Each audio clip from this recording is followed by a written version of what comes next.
বিষয়টা হচ্ছে যে আপনারা জানেন যে ইতিমধ্যেই গোটা রাজ্য জুড়ে পশ্চিমবঙ্গ রাজ্য সরকারের পক্ষ থেকে একটা যুবসাথী সরকারি প্রকল্পে একটা ক্যাম্প সংগঠিত হচ্ছে, গোটা রাজ্য জুড়ে হচ্ছে। সিমিলারলি আমাদের কুলটি কলেজেও এখানে এই প্রকল্পের জন্য ক্যাম্প হচ্ছে। এখন সমস্যা হচ্ছে যে সরকারি প্রকল্পকে কেন্দ্র করে সরকারি আধিকারিকদের নিয়ে যে ক্যাম্প, সেই ক্যাম্পটা তৃণমূল কংগ্রেসের তৃণমূলের একটা রাজনৈতিক কর্মসূচিতে পরিণত হয়েছে। তারা রীতিমতনভাবে দলীয় বিভিন্ন নেতৃত্ব পদাধিকারীদের নিয়ে, কর্মীদের নিয়ে ওটাকে রাজনৈতিক আখাড়ায় পরিণত করেছে।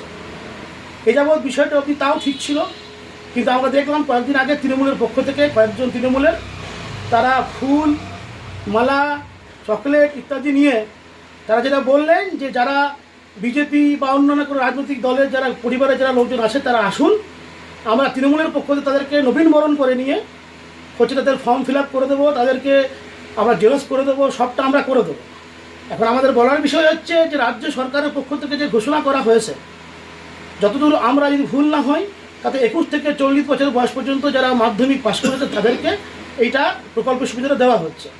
তো এখন সরকার যখন এই ক্রাইটেরিয়া ঘোষণা করেছে, তখন তৃণমূল কংগ্রেসের পক্ষ থেকে যেমন একাধারে এটাকে রাজনৈতিক একটা কর্মসূচি পরিণত করা হয়েছে, অপরদিকে যারা অন্যান্য রাজনীতিকে সমর্থন করে বা অন্যান্য দলকে সমর্থন করে বা তৃণমূলটা করে না, তাদেরকে এইভাবে ডেকে পড়ে অপমানিত করা।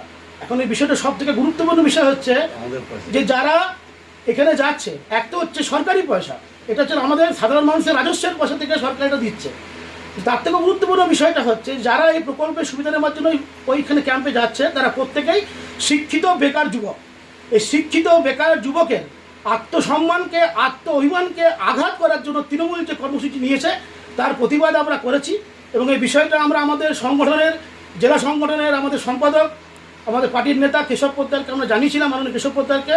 তো ওনার প্যাডে আমরা আজকে এই অভিযোগপত্র লিখে পরে আমরা ডিএমের কাছে গেছিলাম, আমরা সেটা জমা করেছি। যেহেতু সরকারি প্রকল্প, সরকারি কর্মসূচি, আমরা সরকারি আধিকারিক কাছে জমা করে এসেছি, আমরা আমাদের বিষয়গুলো জানিয়ে এসেছি। তিনি তাদের পক্ষ থেকে যা উদ্যোগ নেবেন। আমরা আমাদের দলীয় স্তরে, আমরা সাংগঠনিক স্তরে এর বিরোধিতা এবং সাধারণ বেকার যুবকদের আত্ম অভিমানকে নিয়ে এদের যে ছেলে খেলার যে মানসিকতা, সে বিরুদ্ধে আমরা আমাদের কর্মসূচি আমরা আগামী দিনে নির্ধারণ করব দলীয় নেতৃত্ব এবং দলের সিদ্ধান্ত।